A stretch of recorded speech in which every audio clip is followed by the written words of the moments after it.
कांग्रेस के निर्वाचित अध्यक्ष मल्लिकार्जुन खड़गे ने चुनाव जीतने के बाद कहा कि कांग्रेस ने लगातार लोकतंत्र को मजबूत किया, संविधान की रक्षा की। मैं सोनिया गांधी का आभार व्यक्त करता हूं। उन्होंने अपने खून पसीने से पार्टी को सींचा है।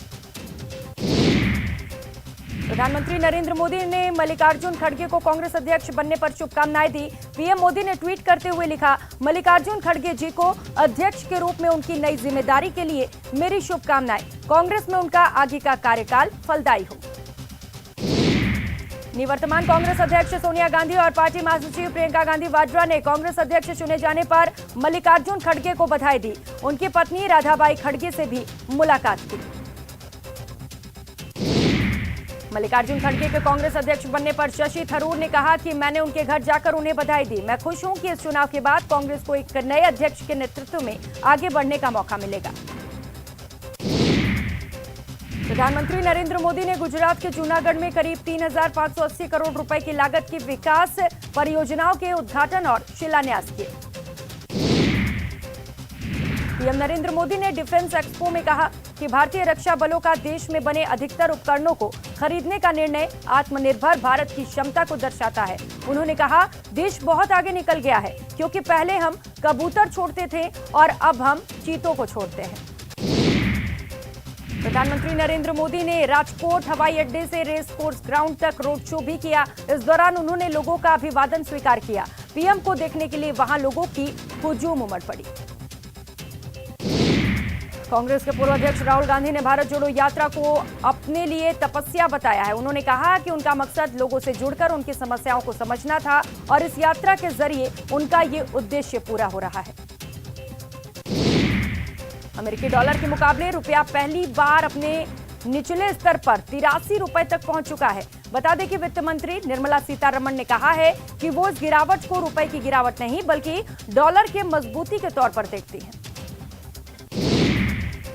दिल्ली के मुख्यमंत्री अरविंद केजरीवाल ने दिल्ली म्युनिसिपल कॉर्पोरेशन के चुनाव टाले जाने को लेकर बीजेपी पर जमकर निशाना साधा। उन्होंने कहा, जब ऊपर वाला अपनी झाड़ चलाता है तो वे सारे के सारे वाइप आउट हो जाते हैं।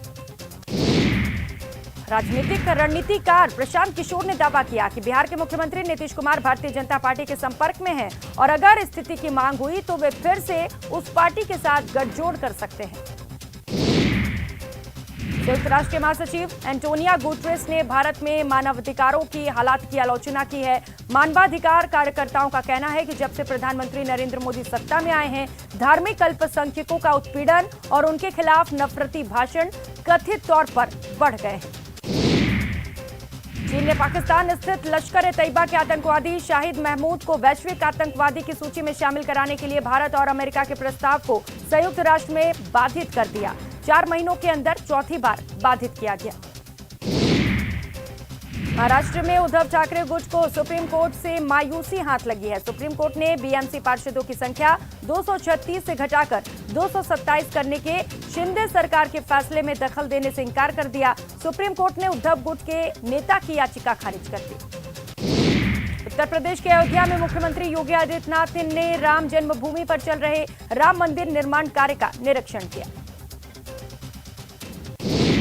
मुंबई एनसीबी के पूर्व जोनल डायरेक्टर समीर वानखेड़े ने नारकोटिक्स ब्यूरो के अधिकारियों पर उत्पीड़न का आरोप लगाया। वानखेड़े ने आईपीएस अधिकारी और इंटेलिजेंस टीम के हेड ज्ञानेश्वर सिंह की जांच पर सवाल खड़े किए।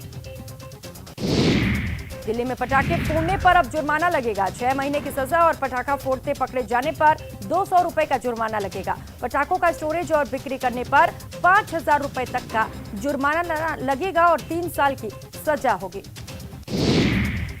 समाजवादी पार्टी के संस्थापक और यूपी के पूर्व मुख्यमंत्री रहे मुलायम सिंह यादव की अस्थियों को उनके बेटे अखिलेश यादव ने प्रयागराज के संगम नदी में विसर्जित किया। इस दौरान अखिलेश के साथ उनके चाचा शिवपाल सिंह यादव भी मौजूद रहे।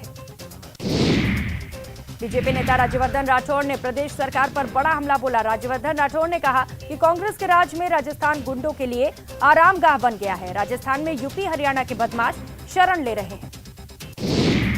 1 अरब से ज्यादा की वसूली के मामले में जयपुर रोडवेज सीएमडी के दफ्तर को सीज कर दिया गया है। कोर्ट के आदेश के बाद इस कार्रवाई को अंजाम दिया गया। मूसेवाला हत्याकांड का मुख्य आरोपी दीपक टीनू अजमेर से गिरफ्तार किया गया। दिल्ली स्पेशल ब्रांच ने आरोपी को धर दबोचा। आरोपी 2 अक्टूबर को पुलिस कस्टडी से फरार हुआ था। जयपुर में धरने पर बैठे बिजली कर्मचारियों ने अर्धनग्न प्रदर्शन किया। पुरानी पेंशन सहित 10 सूत्रीय मांगों को लेकर बिजली कर्मचारियों ने हल्ला बोला और सरकार को चेतावनी दी। अजमेर में गैस का चूल्हा जलाने के दौरान झोपड़ी में आग लग गई। झोपड़ी में आग लगने से 2 बच्चियां जिंदा जल गई। हादसे में 2 बहनों की मौत हो गई और 2 ने भागकर अपनी जान बचाई। कर्नाटक के गुलाबुर्गी शहर के पास कई हिस्सों में बारिश के बाद सड़कों पर जल भराव देखा गया। सड़कों पर भरे पानी में गाड़ियों की रफ्तार धीमी पड़ गई। भारतीय टीम आज न्यूजीलैंड के साथ